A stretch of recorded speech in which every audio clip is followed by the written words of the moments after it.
would like to thank also, as a representative from our different state ministry, Minister Olszewski from the state of Baden-Württemberg, for coming here with us to Abuja, and also for the role of your state and other states in supporting the museums, like in Stuttgart, to do this important step.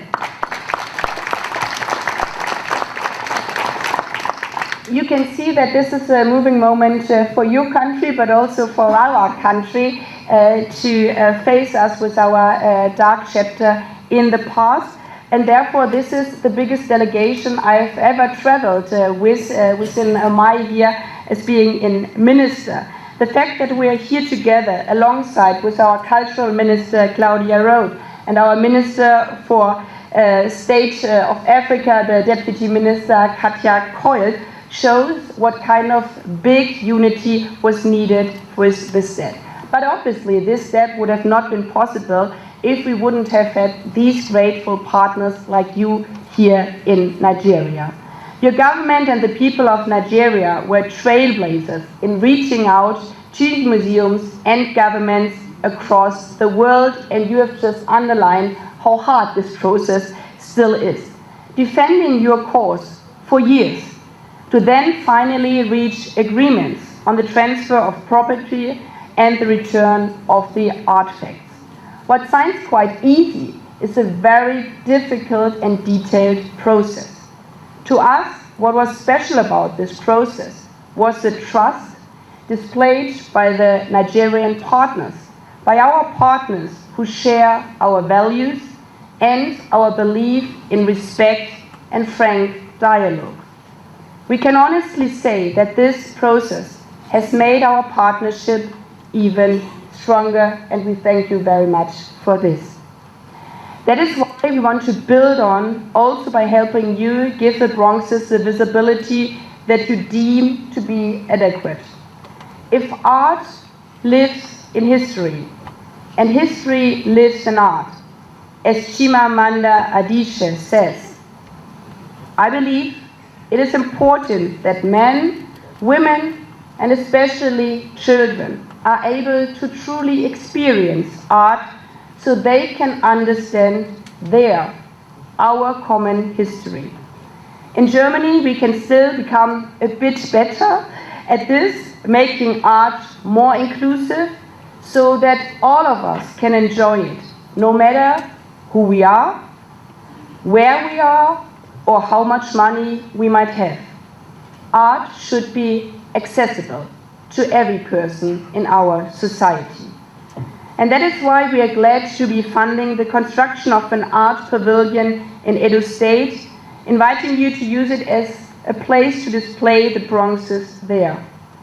We also agreed that some of the Bronxes will go on travel expositions around the world, and some of them will remain as loans in German museums, so they can tell their stories and your history. What is crucial is you know where they are. You know they belong to Nigeria. And you know you can always come, and they can also always come back to their home.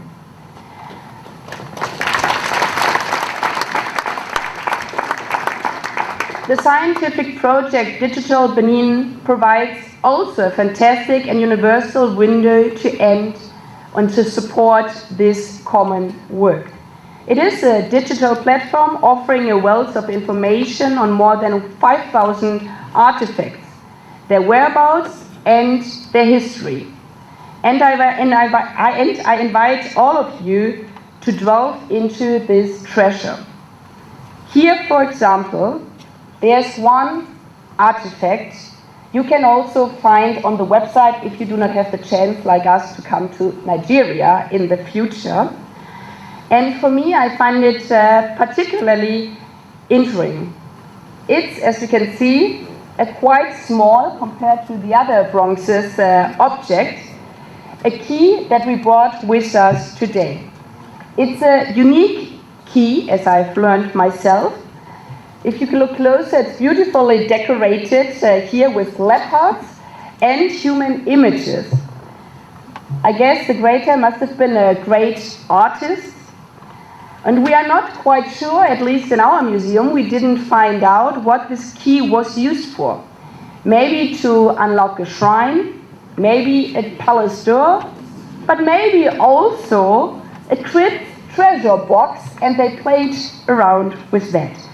But what we do know is that after being robbed from Benin, it was brought to Britain. But not only to Britain, it was sold then and made its way through Ireland and France, and then finally ended up in the city of Cologne. Today, this key is back.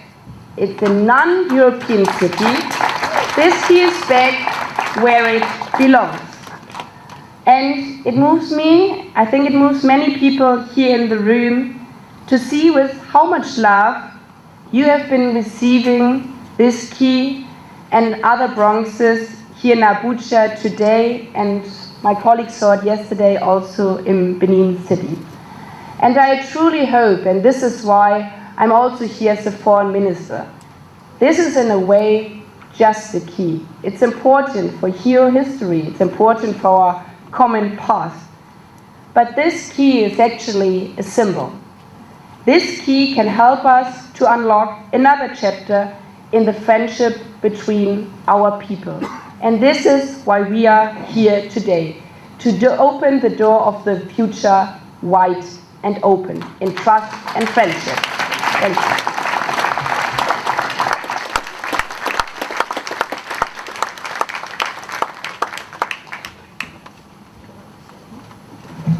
Thank you very much. A round of applause for the Foreign Minister of Germany. Art shapes how we perceive ourselves and how we perceive the world. Through art we see our past and we learn about the road we have traveled as men, women, but also as nation, as people.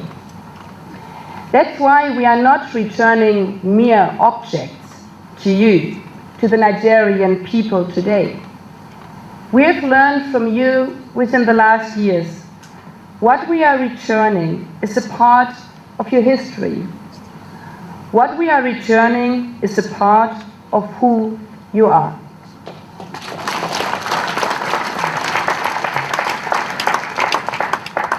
I think as Germans and Europeans, we should really pause for a moment and reflect on what this actually means. What it means not to have crucial part of your history with you, but to have it taken from you. What would it mean to us to be deprived of our cultural heritage?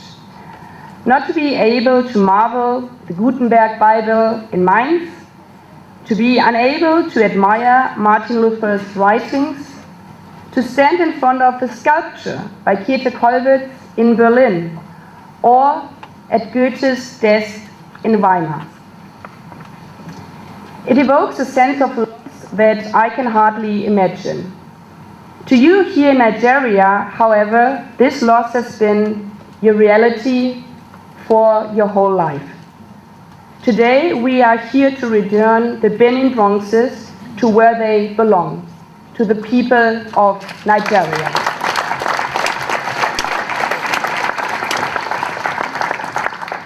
We are here to right a wrong. Officials from my country once bought the bronzes knowing that they had been robbed and stolen. After that, we ignored that Nigeria's plea to return them for a very long time.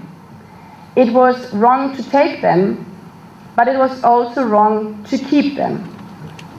This is a story of European colonialism.